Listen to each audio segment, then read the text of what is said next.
আমাদের এখানকার হিন্দুদের বুঝতে হবে যে আমরা যদি বিচ্ছিন্ন থাকি তাহলে আমাদের অবস্থা এইটাই হবে।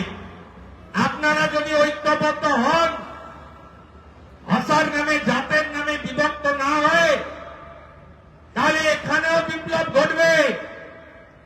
আপনারা নিশ্চিন্ত থাকুন, ভোটার তালিকা থেকে সমস্ত বদ রক্ত বেরিয়ে যাবে, চিন্তার কোনো কারণ নেই।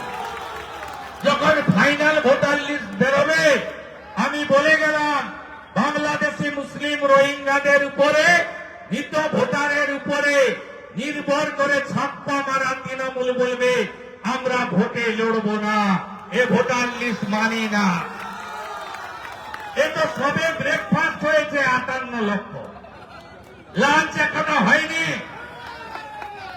আপনাদের কাজ কি জানেন? গ্রামে গ্রামে হিন্দুদের এক করা,